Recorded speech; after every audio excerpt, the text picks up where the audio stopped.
Hello there, I'm Mary Susie from Bead Me a Story, and today I'm going to show you how to make a framing chain. Now, what is a framing chain? I've created a couple of definitions for this. A framing chain would be a thin chain that is made to be longer than a pendant, which draws the eye to a pendant. The second definition is a chain that frames a pendant. So you can see here, I wanted to have one of my little charm pendants that I create. This one's a bumblebee. So I made this bumblebee, and this hangs at about 24 inches. I make my framing chains to be about 35 inches. Okay, this one's probably about 35. So what this does is when you wear these together, there's a lot of motion happening in this little seed bead chain that is around the outside. And it draws people's eye in so that they tend to look at your pendant more. And I kind of came up with this because I always wore my chains this way, and I noticed that when I was wearing one of these types of chains around the outside, that everybody stopped and looked at my pendant. Whereas if I was just wearing a pendant all by itself, then people might notice it, they might not. So anyway, that's what we're going to be making today. I want to show you kind of where this idea started years back. This was one of the very first ones that I created. Okay, and this is created with bugle beads and seed beads too. The difference is, and the reason you're seeing this unique finish to this, is these are actually polymer clay bugle beads that I created. So they have a much softer look to them. And I think I wore this one with probably one of my Halloween pendants. Trying to grab that now. When you have a bunch of chains, they all get tangled up with one another. Okay, so see how when I have my pumpkin together with my framing chain, it looks absolutely fantastic together, and it draws the eye into that pumpkin. And then here's two more that I like to wear as well. This one is my candy cane, or I'm sorry, candy corn charm. And you notice I put a extra little witch charm on here. And you see that I have two Halloween colored ones. This one's a little bit longer than the one with the white. So you can kind of pair them up and use them in different ways.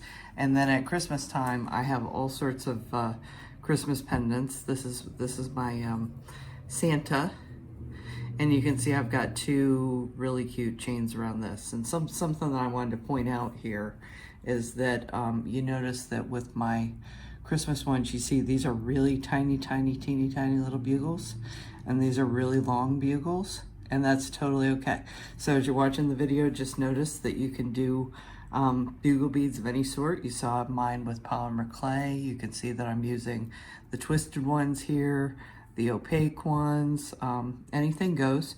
And just to remind you that all of these striped seed beads and a whole bunch of really neat bugle bead colors are available at beadmeastory.com.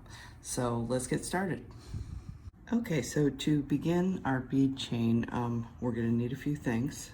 Just to go over the materials with you and the tools. I have a size 10 bead needle. This is a long English one. You can also use the sharps. That's just fine if you prefer a shorter needle. I have bugle beads. Doesn't matter what length. Seed beads, size 10 or 11. I have a lighter. I just don't prefer to use a thread burner, but you can use a thread burner as well. Here, I'll talk about the Fireline next. Fireline, 6 pound. So what I wanted to mention was when things switched to Fireline many years back, I had the hardest time finding a way to cut that Fireline and how to thread it. So I'm going to show you that real briefly. So in order to thread a needle, what you want to do is actually use your fingernail, or maybe a little pair of pliers if you don't have any fingernails, and just scrape this. And what you're trying to do is get this little end piece flat, and then see how I feed it to where I just have a little tiny bit there. And then you're going to come in with your needle, and you just want to kind of come in with it sideways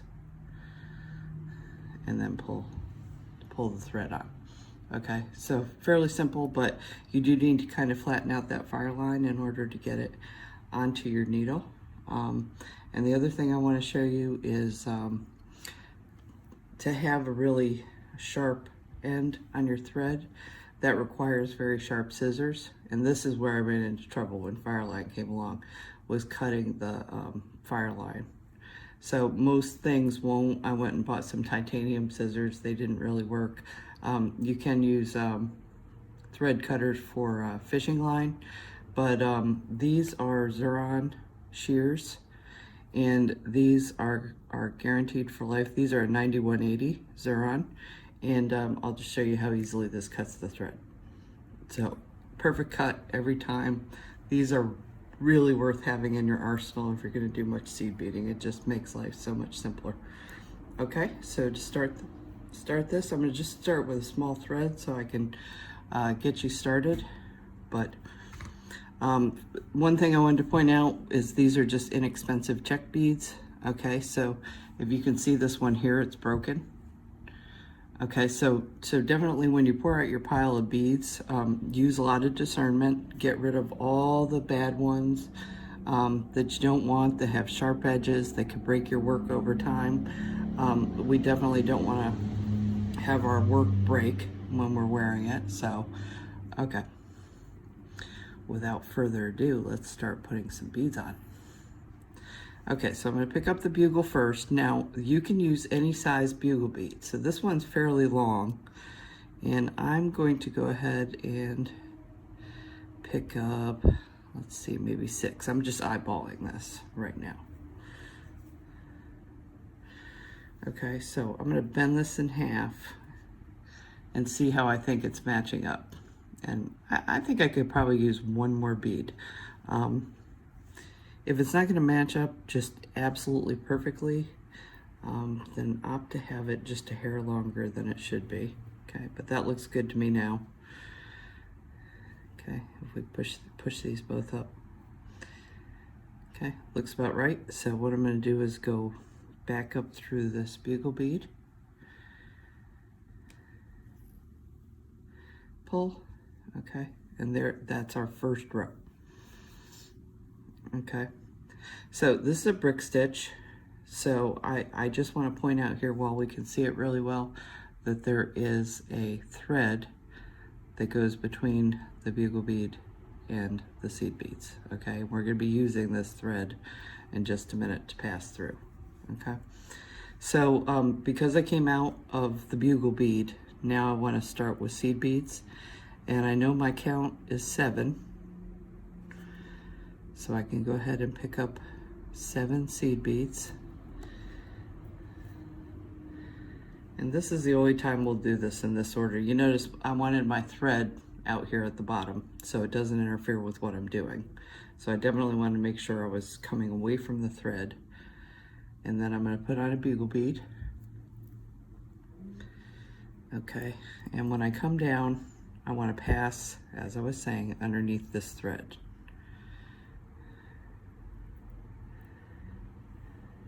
Okay, so I'm going to kind of hold my seed beads over on this side. These first couple rows are the hardest, and of course I'm using an extra short piece of thread so that I can fit everything into the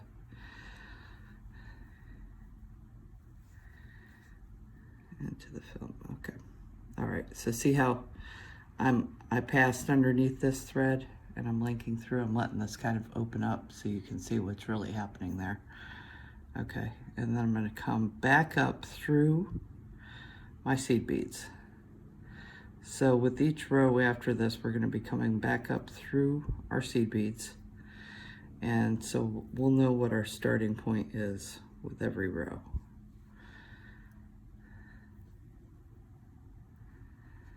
Okay, so now we have 2 rows of this. And you can see that the seed beads are on the right, bugle beads on the left, and then we want to do the opposite in the next row. So in this next row, we're going to start with a bugle bead. And from here on out, we're going to do this. We're going to start with the bugle bead, pick up 7 seed beads,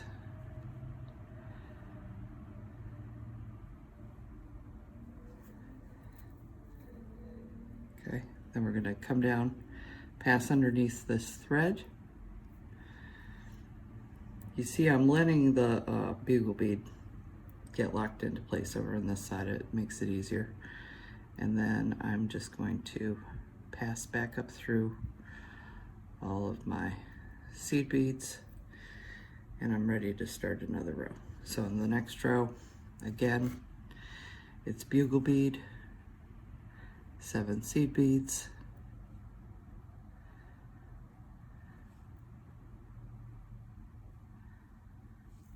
okay, pull it down, pass under, get that bugle bead over on the, okay, and up through the seed beads.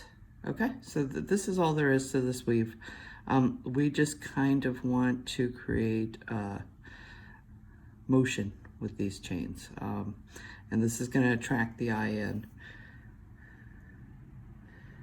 And people will definitely notice what you're wearing with this. So, but that's basically all there is to the weave. I'm going to show you how to end a string by knotting off and start a new string, and then I'll show you how to finish it. So now I want to show you how to finish off thread and start a new thread in this. You can see we're just working on this simple length. And this is probably more thread than I need, but I was at a good stopping point and I thought we would do this now. So come back down through one of your bugle beads, okay? Hook underneath the thread that's in between, okay? And see how as I pull up, I get this loop right here in the thread? I'm gonna pass through that once, and that's gonna make a knot. Okay, so be careful when you do this that you don't get your thread tangled. This is one of the most dangerous things you're gonna do is knotting off, because you can occasionally hook your thread in the wrong place and get a little knot in there. Okay, see I went down through the next.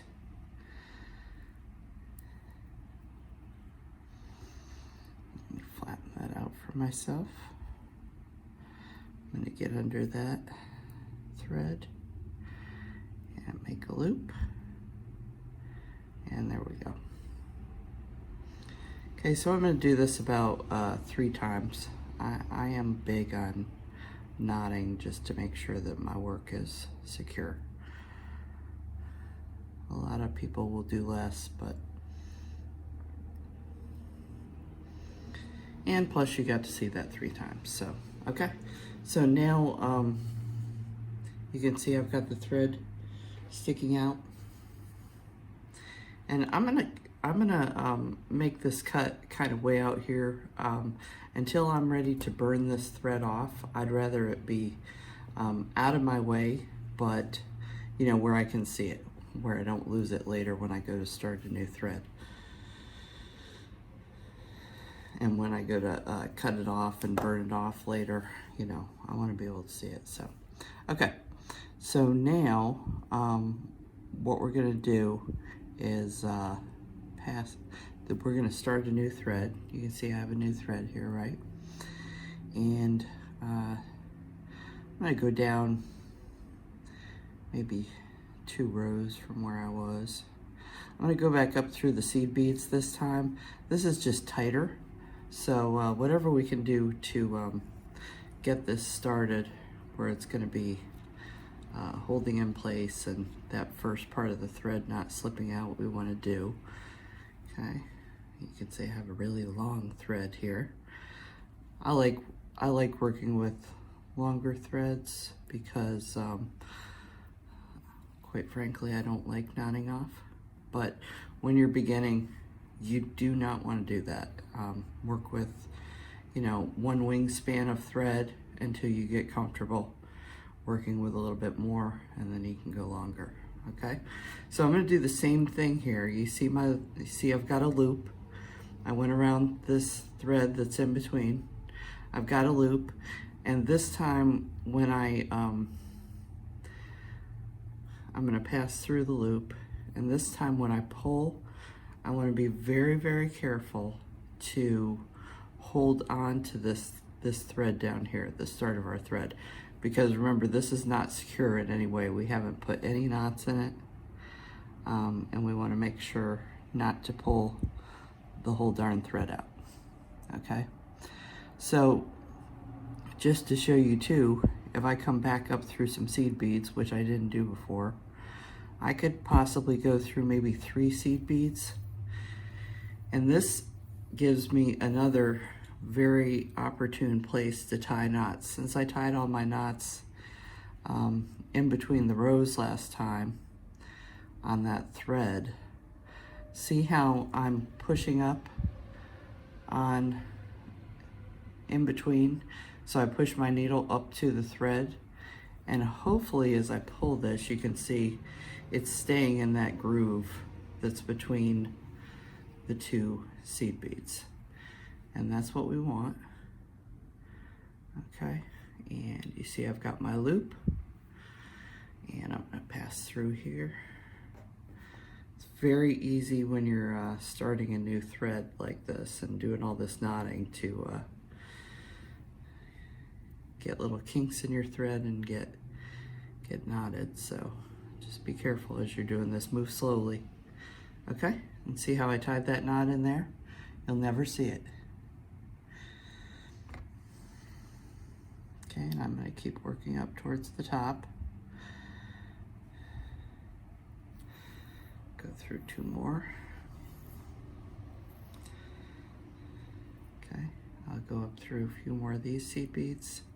So the whole point here is that you don't want the knots on the new thread and the knots on the old thread in the same spot, because then you have a double knot, and you want your beadwork to be smooth.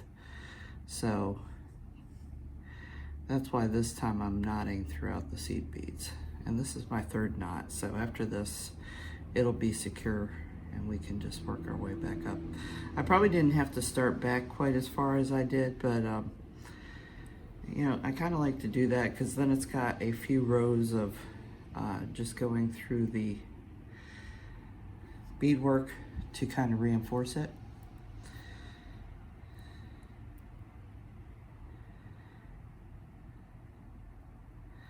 Okay, and I'll go up through those beads.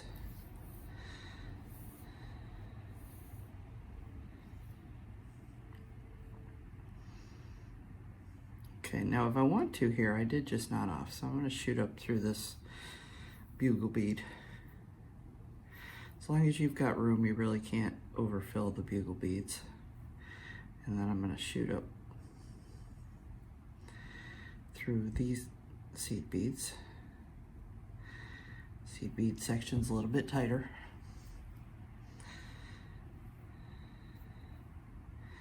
And then,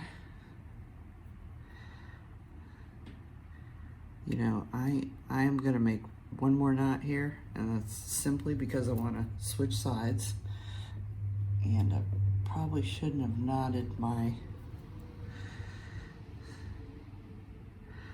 ending thread there, but I think in this case we're doing such small knots and there's so much room in between there that we'll be okay.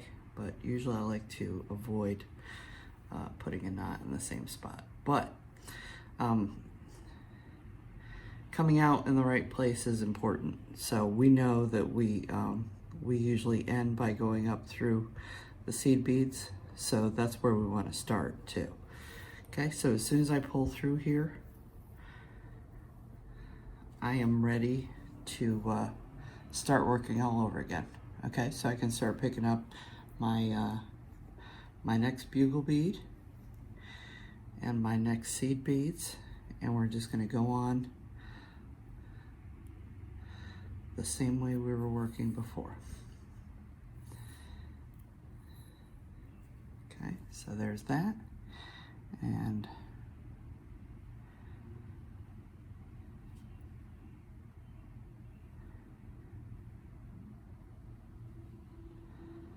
okay, again, I'm still working with 7 beads.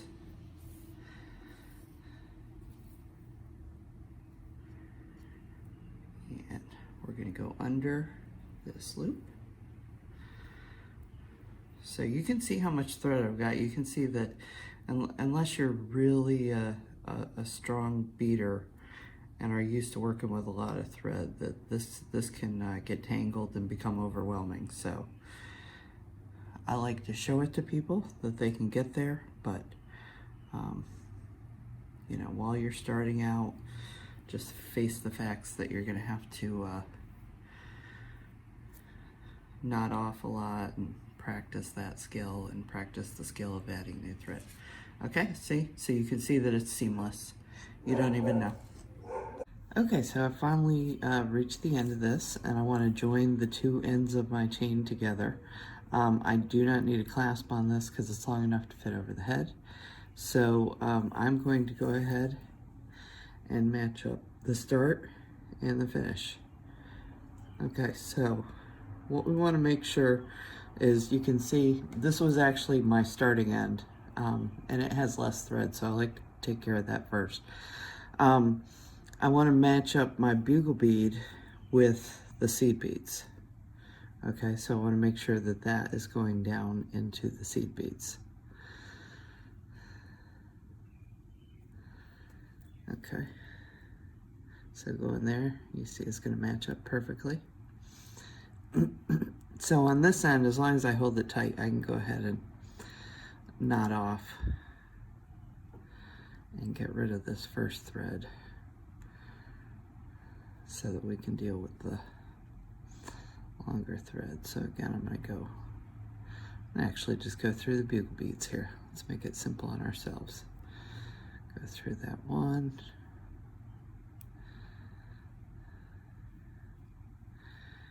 Knot it off. And then maybe just one more.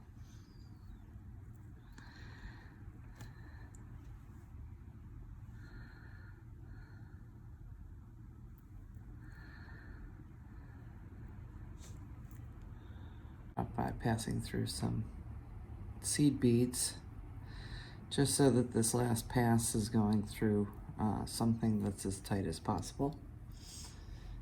Okay, and I'm going to bring in my shears here and cut this a little bit longer than I want, just so I can find it easily. Okay, now I'll come back up to my working thread, and let's go through the bugle bead.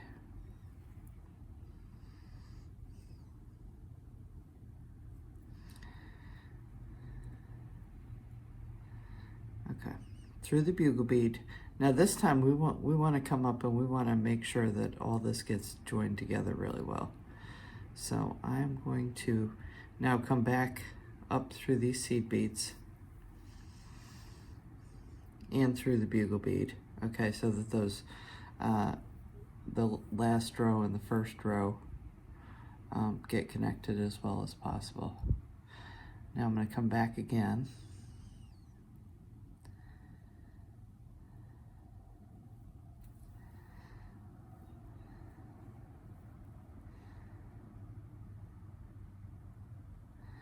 And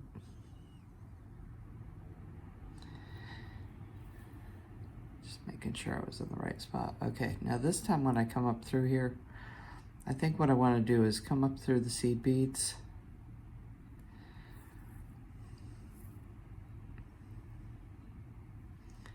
Okay, and I'm going to create that traditional pass under the thread brick stitch move that we've been doing, just to make sure that all of our passes through this are very consistent, that everything was doing the same thing. Okay, and now that I've done that, you can see everything's connected perfectly. So now I can just start knotting off. So I actually think I knotted over on this side. So let me reverse course again.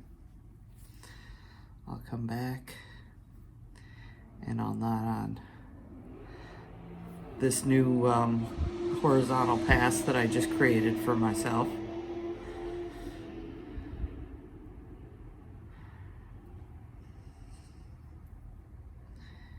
And let me get, you know, I have my thread doubled, so it seems like I'm running into the double part when I'm not now. So let me pull that out just a tad. Okay, so now I'm going to go up through the bugle bead.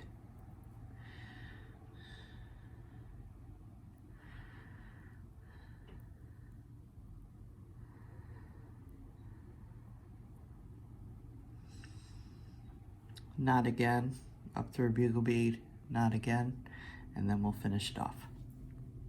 Okay, so the last thing I'm going to show you with this is that we're just going to cut off the threads. When I cut it, I'm going to cut it really short, but I want to leave a little bit here, okay? So I can, see, just burn that down a little bit. And a lot of times this will actually meld to the bead, so it's almost like having an additional knot. So just one more time. I find usually people don't actually show you this. You see it when you have classes, but okay. So make sure you go around your chain, find every thread, and go ahead and clean this up, and you'll have a beautiful framing chain. Thank you so much.